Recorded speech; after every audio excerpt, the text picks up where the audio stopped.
First it was vaccines, then gas, and now the EU will make joint purchases of defense equipment. The latest emergency is due to Russia's invasion of Ukraine and possible weakening of US protection in Europe. To raise the necessary funds, the EU created a new financial instrument. It's called SAFE, short for Security Action for Europe, and we'll explain it in this EU Decoded. SAFE will have 150 billion euro, which the EU will borrow on the financial markets. It is one of the pillars of the Readiness 2030 plan, which aims to mobilize 800 billion euro for defense investment by the end of the decade. The aim is to increase the production capacity of air and anti-missile defense, artillery systems, missiles and ammunition, drones and anti-drone systems, protection of critical infrastructure including space, military mobility, cyber, artificial intelligence and electronic warfare.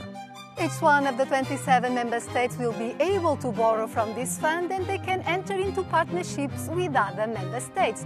We'll talk more about those partnerships later, but for now let's hear what Europeans think about more investment in defense. Jedes Land braucht ein Minimum an Entwicklung, auch auf Rüstungsebene. Wenn es aber darum geht, jetzt wieder so ein Wettrüsten zu initiieren, dann bin ich nicht dafür. Ich bin sehr für eine gemeinsame europäische Verteidigungsanstrengung, aber die einzelnen Budgets kann man auch in den Nationalstaaten lassen. Und vor allen Dingen muss man dafür keine Schulden aufnehmen. Perché comunque credo che ci sono priorità più urgenti da affrontare sia in Italia, in Europa. Io sì, sono d'accordo.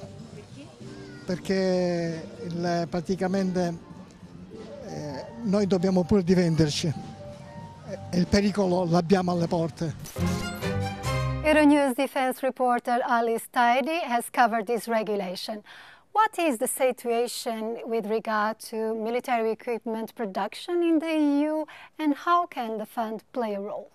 So Russia's war in Ukraine and the EU's bid to support Kyiv has really highlighted the dependencies and the deficiencies of the EU defence industrial base and how ill-prepared we were should we be forced into a conventional war. SAFE is about firing up European weapons manufacturing lines by getting member states to buy strategically and together so that the industry becomes less fragmented and quicker to produce, and our armies, more crucially, become more interoperable.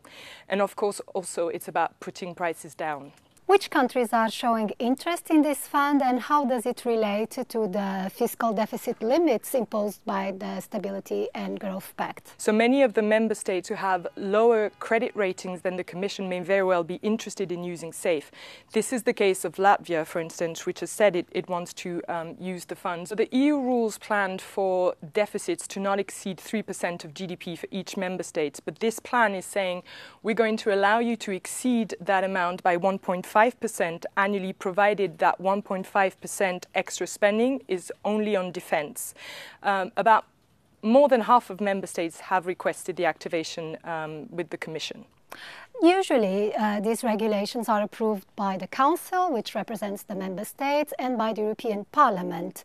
Why this time MEPs were excluded from the process, and how did they react?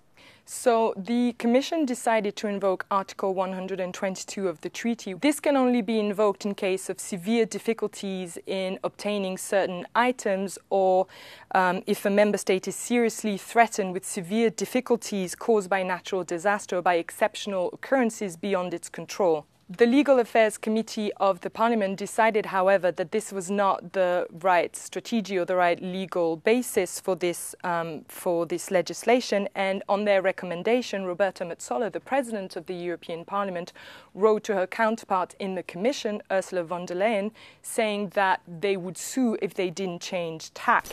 To receive loans, governments have to meet certain conditions. 65% of the value of each piece of military equipment must be produced in one of the EU 27 member states, Ukraine and the members of the European Free Trade Association, Iceland, Liechtenstein and Norway. The remaining 35% can also come from any third country around the world.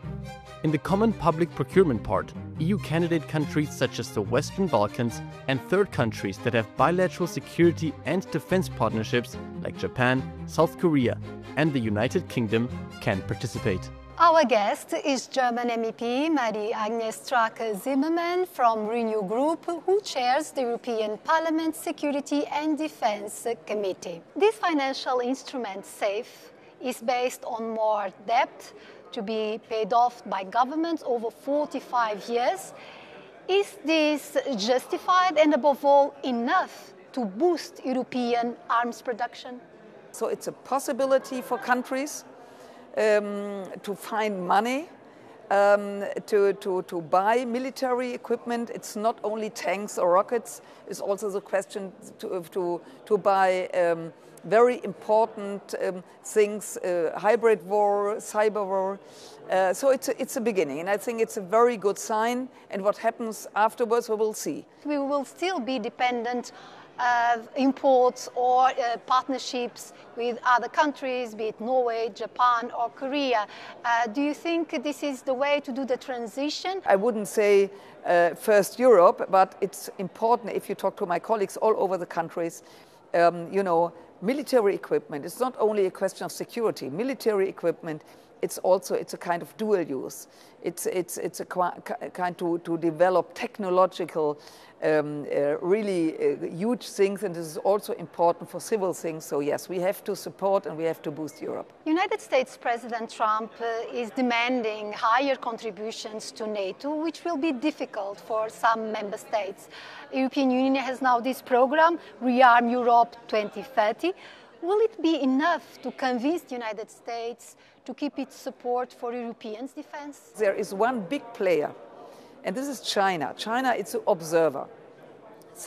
China will see, are they just talking about freedom and peace, or are they really ready to defend their freedom and peace? If Ukraine lost this war, if we are not able to pay more, to do more, then it's easy to say for China, come on, they are just talking. And so I think that we have to work together all over the world, not only here and there. And I'm optimistic that the President of the United States will realize what we are now starting to do. In addition to this financial instrument, the EU has plans to raise more money. The European Commission proposed to use the cohesion funds intended for regional development. The European Investment Bank will also try to mobilize private money for the first time for this area.